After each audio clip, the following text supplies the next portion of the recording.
Hello and welcome to Random Walk, a sciencey podcast where we take multiple steps of unit length, each with directions selected independently from the previous steps. I'm your host, Adam Fordes.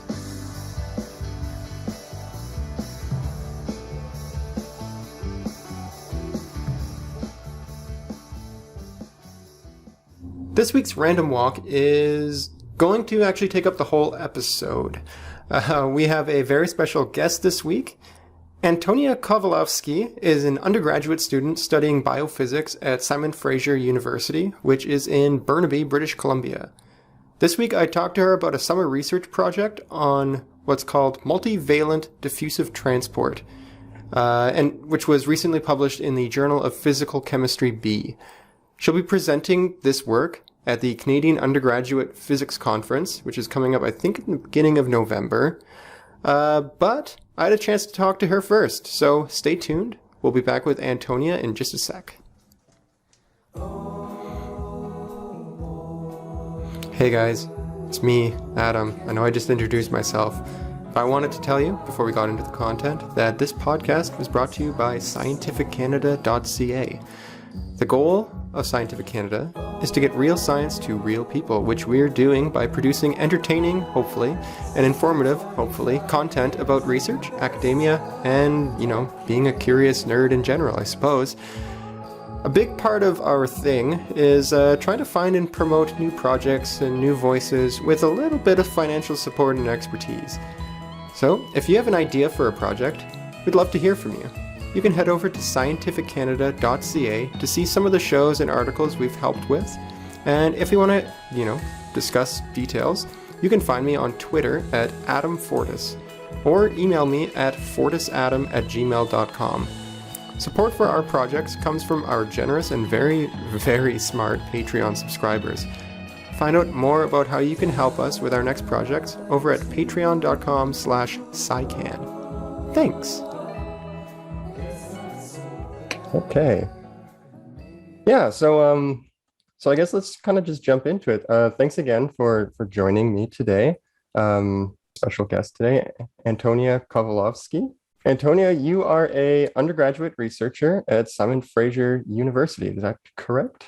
Correct, yes. Cool. And for maybe not the BC crowd, where exactly is Simon Fraser University located? Sure. So SFU, Simon Fraser University, we actually have three campuses, but the main campus is in Burnaby, which is about half an hour east of Vancouver. Okay, awesome. And let's see, you are finishing an undergraduate degree there in physics, or what program are you studying right now? Yeah, I'm in the biophysics program, okay, which is administered through the Department of Physics. Okay. Cool. So what got you interested in biophysics in particular? Did you start in sort of a biology strain or a physics stream or something like that? And then... Mm-hmm. Yeah, that's a good question. I actually started straight from high school. I joined the biophysics stream immediately. Oh. I just found it, honestly, researching online, researching different universities and different programs I thought I might want to go into after high school. I had never heard of biophysics before finding it on SFU's website, but I liked that it combines, biology, physics, also some chemistry and some math, and I liked all those things in high school, so I thought it was a good choice. Oh, cool. And when you started looking into it in high school, were you drawn to Simon Fraser right away, or did you have other were you looking at research labs right from the get-go? I wasn't. No, I didn't. I wasn't quite that organized. I was looking at schools overall and, location, a bunch of different factors. Cool. Are you from the BC area? Did you have to move for school? I'm from Victoria, from the island. Oh, perfect. All right. Nice. Right. So you are here today with some research that you've done as part of your, sorry, I asked this and it just slipped my mind. It was a summer research program, correct? It was, yeah. Okay. Was this like an NSERC funded type thing, or? It wasn't technically NSERC funded, but same idea. Okay, cool. And you were working with some names that I recognize. You're in Dr. Nancy Forde's lab Right. and working with a McMaster alumni, Chafin. Is that right? Yes. So tell me about that. What kind of stuff did you get up to this summer? Sure. So this was actually work done over summer of 2020. And so this was when everything was shut down. And so the whole internship was done remotely from Victoria, in fact. Mhm. And so it was a simulation-based project where we simulated what we called multivalent diffusive walkers. So these are basically random walkers, but they are multivalent walkers, meaning that they're simulated as several legs coupled to a central hub. And each of these legs can interact with the landscape with, a prescribed on binding rate and the prescribed detachment rate. And we were looking at how different parameters affected the diffusion of these multivalent walkers. Okay, cool. So I have a thing for random walks. I have another sort of podcasty type project named as such. And so very quickly, the idea of like a random walk, just like a bare level 0 random walk is, say you start with like a particle and it can go basically any direction randomly, and you're just sort of tracking how it goes around. And diffusion in that context, can you explain that a little bit? We kind of know what diffusion is, but is there like a technical way that differentiates diffusion when you're looking at random walkers versus like stuff in the kitchen or something? Honestly, I would say that's all the same process. Something I think a very quick way to describe diffusion is explaining that its units are area per time. And so it's a measure of kind of the area explored by a certain, whether it's one of our multivalent walkers or a particle of dye in a glass of water in the kitchen. It's all the same process of exploring a certain area in a given amount of time. Okay, so then for a very general random walk, it will sort of drift around and you can kind of quantify the range that you might expect it to be in. Your random walkers, though, you're saying have a couple different legs on them with sort of different features? Mm-hmm. Right. So, yeah, go ahead. I was going to say, when you describe them as legs, are we actually imagining like a hardcore with extended bits, or are you speaking sort of metaphorically of like different features attached to the particle? You can think of it as literal legs attached to a central core. Our project, as I mentioned, was simulation based, and so this was all done numerically. But similar systems that have been realized in the lab use a variety of different polymers for the legs. For example, you can make little legs out of DNA and attach them to some sort of bead in the middle. And there are different systems like that. So it really is like I like to think of it as a nanoscale spider, because that gives a good visual, I find. Okay, cool. So you were tracking basically how these guys moved around a simulated area, and they could interact with each other based on the properties that you gave them in the simulation and based on what the different legs did. And you mentioned some of these things that you've added, the features you've added to these particles. Can you sort of remind me again what features you included into this model? Sure. So just to clarify, when we were doing these simulations, each simulation run was a single walker on the infinite two-dimensional track. So these walkers weren't interacting with each other. They were interacting with the substrate track.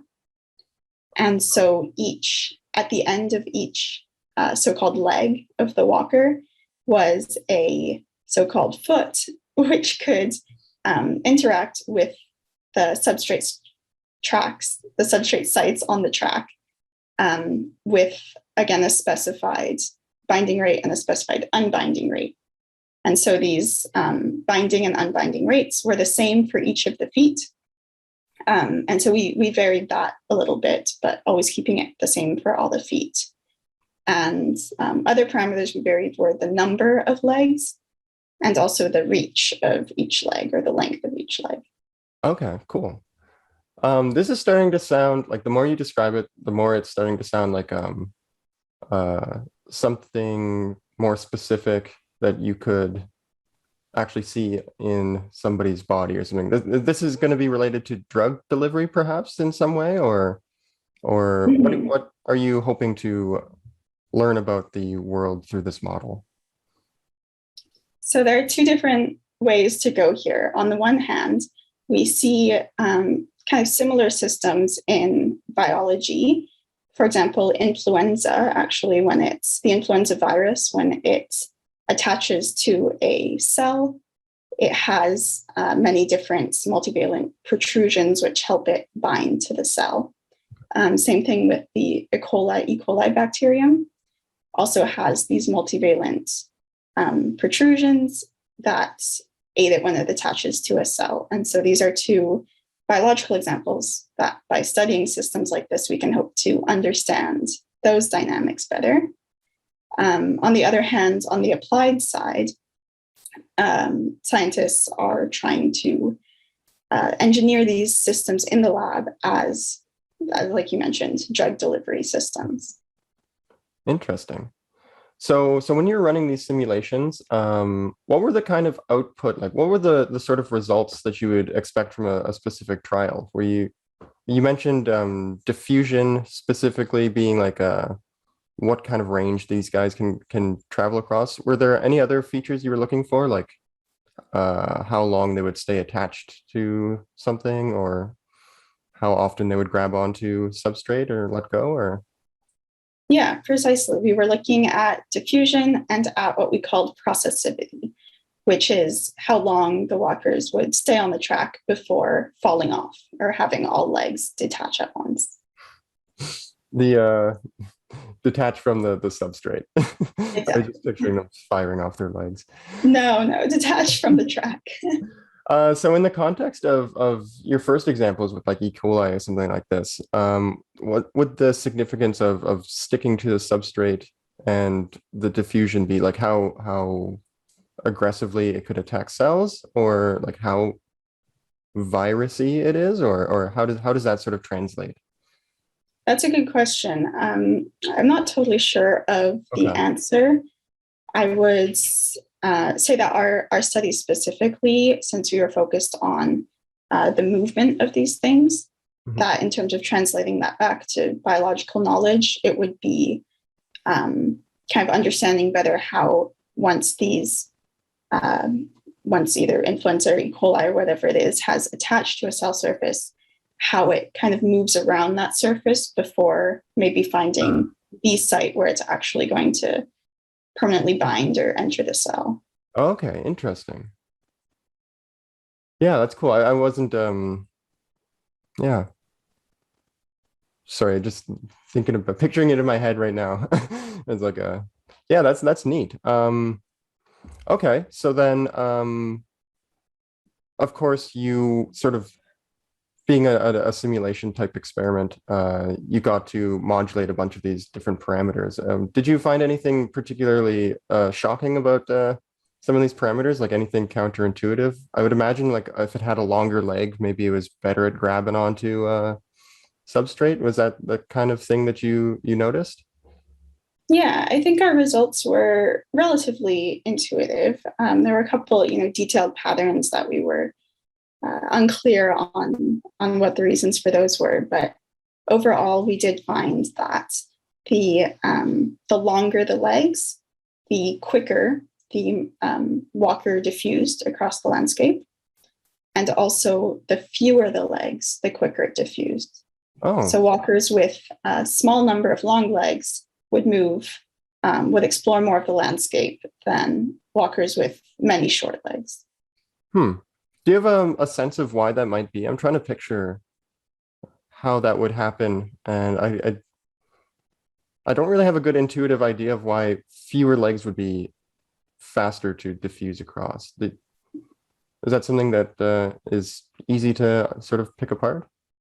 Yeah, the way we kind of explained it was that when you have a greater number of legs, the area of possible binding steps for the next step is going to be smaller than when you have fewer legs.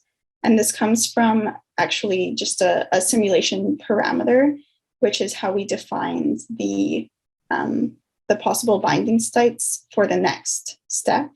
Okay. And this was a function of the overlap of kind of circles around each of the currently bound legs. Okay. And so as more legs are bound, there are more circles. And so the overlap of all those circles will in general be smaller than when there are fewer legs bound. Oh, interesting.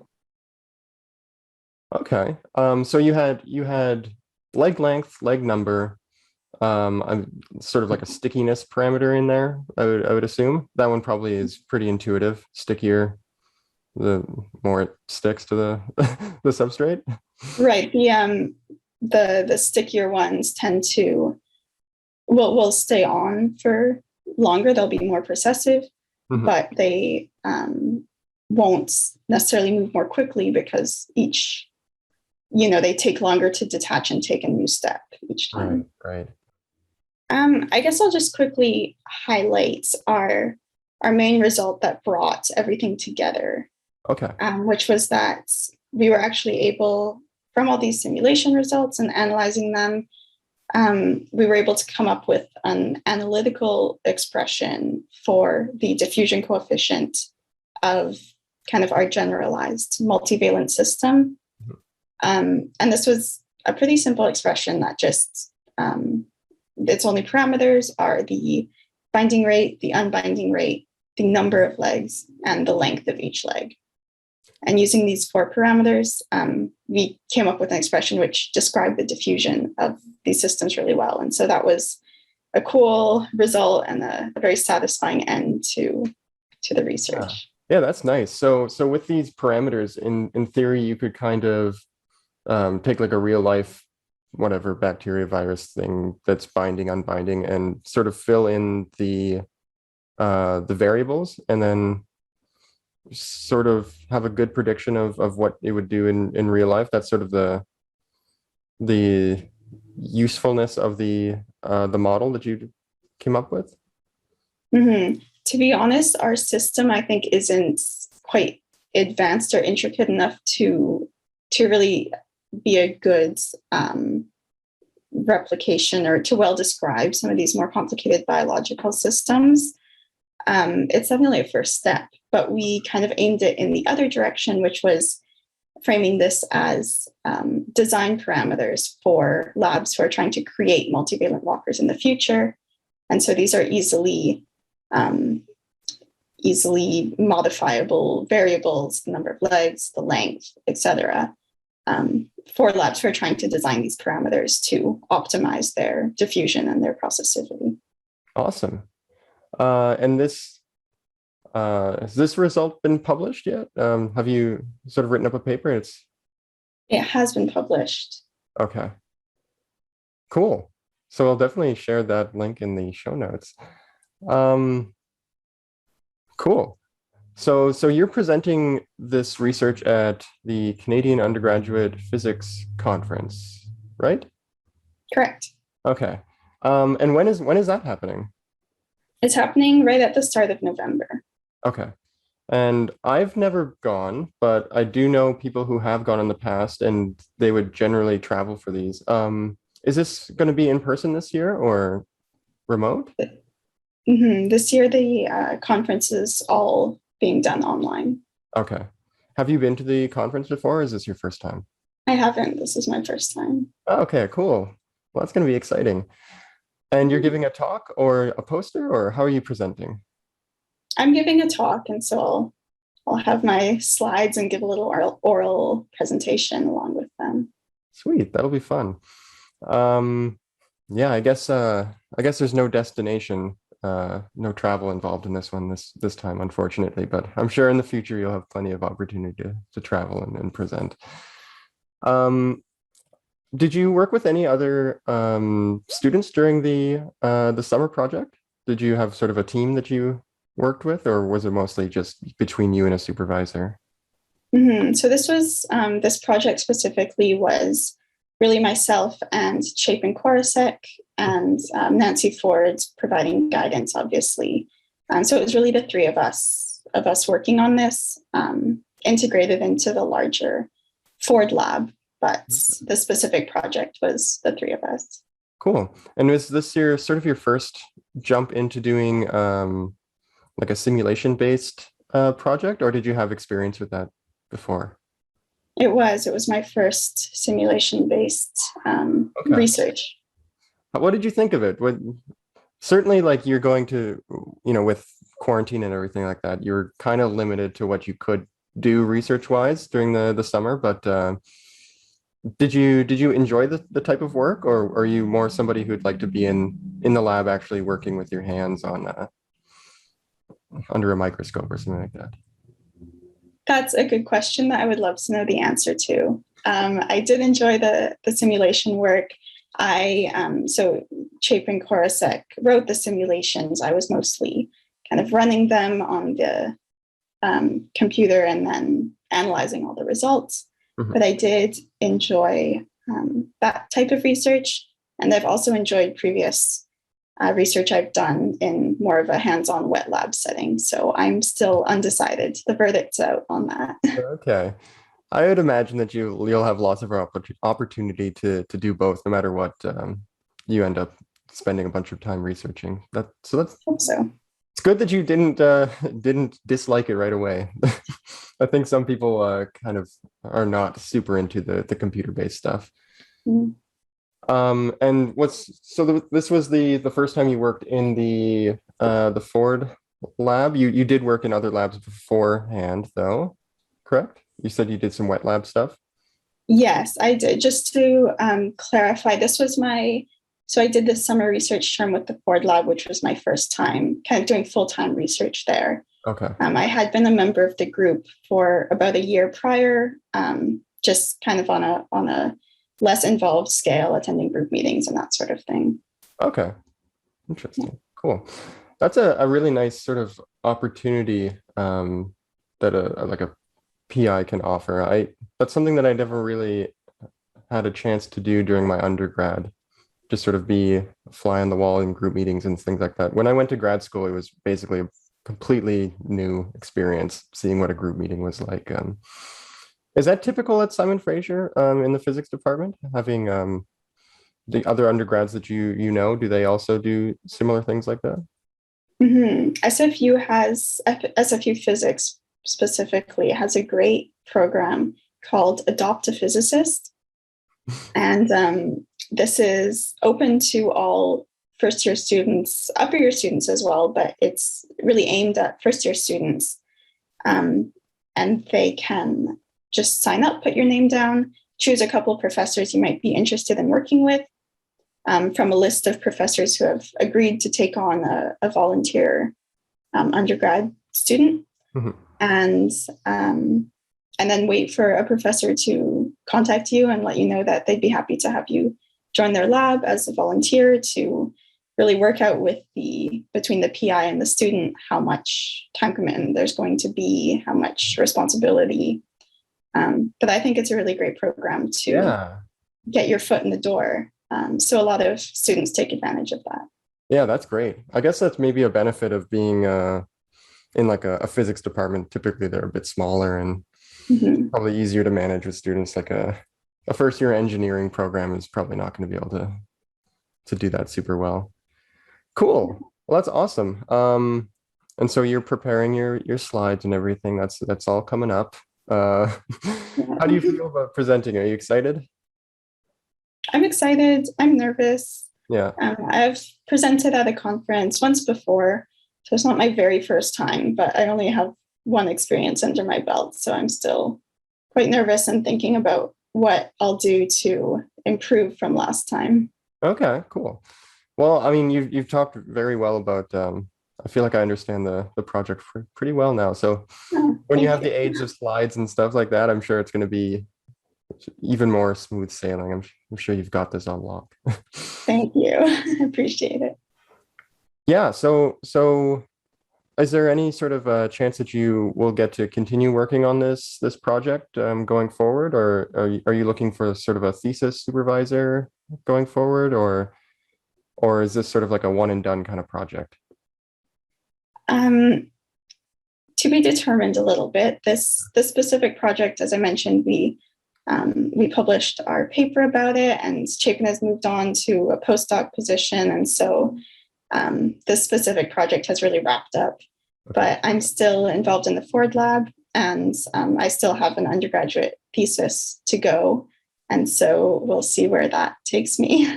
Cool. Yeah, I know Nancy Forde does some really cool stuff. She's come to McMaster before and talked about her research, and that's one of the labs that if I had to pick a different lab to be in, that would probably be pretty high on the list. So it's cool. Yeah, it's a great one. Awesome. Well, thanks so much for taking the time to chat about your work. Yeah, good luck with your presentation and your research in the future. Yeah, thanks so much. Thank you. Thank you so much for having me on. Yeah, my pleasure. All right, well, that'll just about do it for this episode. If you have comments or questions, you can find me on Twitter at AdamFortis, that's FORTAIS, or email me at fortisadam@gmail.com. Thanks again to Antonia Kowalewski for talking to me about her pretty cool research. Our music was provided by my dear friends in the band Booney.